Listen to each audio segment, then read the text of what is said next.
There are many issues affecting our world today. Social media, which was meant for entertainment purposes, has become a chance for bullies to publicly shame people. Gangs have begun to rule over communities, and officer friendly is really no more because of the rate of police brutality has risen. Social media was created to keep family and friends all over the world connected with each other. All of the different internet sites like Instagram, Facebook, Snapchat, and Twitter allow them to communicate through videos, pictures, and text so that they can share happy moments. But this thing that was created for good is now being used for the bad. Cyberbullying has become very popular. Bullies are now using the internet to post mean things about people, and because the internet is used by a lot of people, more people are seeing what is said about them, and that embarrasses them even more.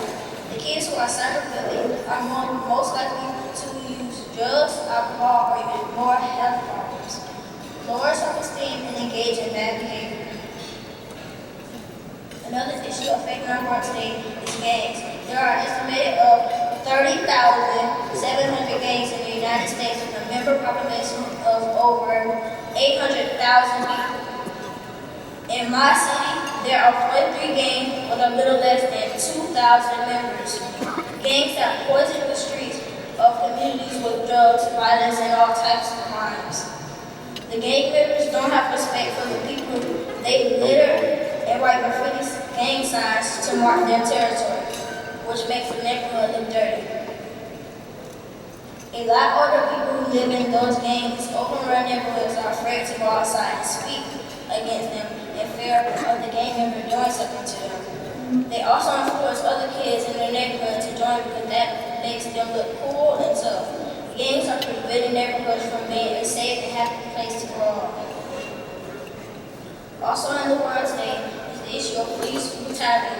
I watch the news and I see a lot of people getting beat up by police. I thought police were here to protect us, but that doesn't seem to be the case anymore. I know that people do bad things, but the way they are being punished doesn't seem fair. All these issues somehow join together. These kids have a hard time in school, so they join gangs to seek acceptance and become tough and cool. The gangs then take over neighborhoods and promote violence. The police then come into neighborhoods and try to help, but sometimes some of them they use unnecessary force to get justice.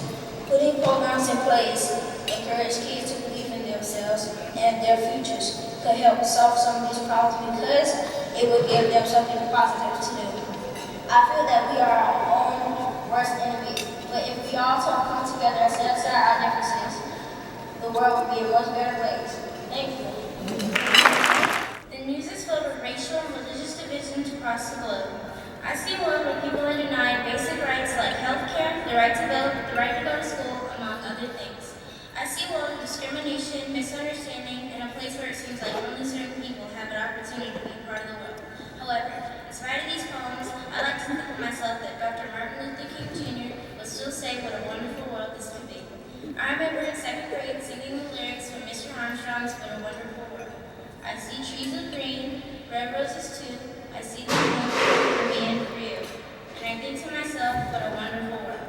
This is my vision for our world, our community, our Jacksonville. A world where peace and justice is for everyone, and a world where all lives matter. Dr. King preached that we should judge people by the content of their character, not the color of their skin. For this to happen, we must make our voices heard, learn to respect, and love each other for our differences. We first must start with the person in the mirror. We have to learn that there's nothing wrong with being different colors. We have to appreciate the value of someone else's life. We have to understand that we come from different neighborhoods, speak different languages, and that's okay. We all are one human race. We all matter and have a purpose in this city.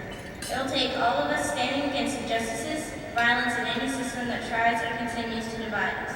I know I'm only 12, but I know that standing up against injustices and making your voice heard will make the world and our city a better place.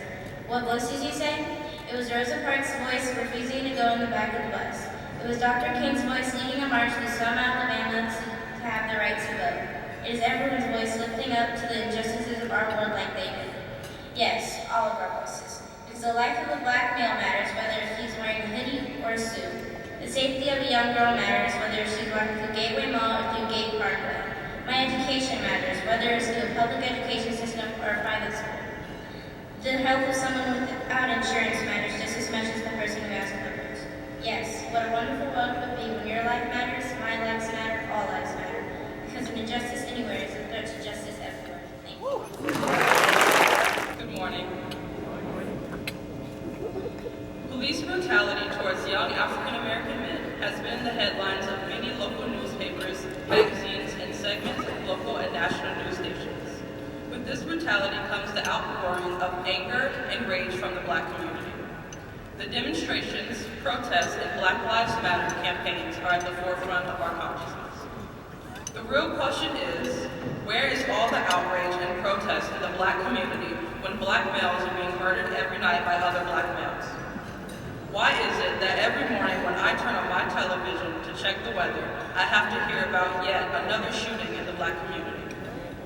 Where's the outrage then? Where are the protesters then? Why do Black lives only matter when someone of another race murders someone of color? Where's Al Sharpton when our young Black men are lying dead in the streets, not from bullets from law enforcers, but from someone who looks just like them? When is enough going to be enough? When are we going to come together as a community and finally put an end to the madness? At this point in my life, I can honestly admit that I do not have the answer to these questions, considering the complex nature of the topic. You may ask, how is it a complex topic? The complexity comes in the history of the race of African American people. There is a history of poverty, drug and alcohol abuse, and expectation of violence. While there are many more reasons for the complexity of the topic, I hope that as I further my education in college and beyond, I can gain insight and find ways to effect a change.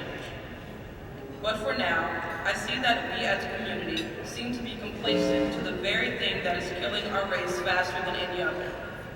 I believe that being aware of the problem is the first step to addressing it on its many levels.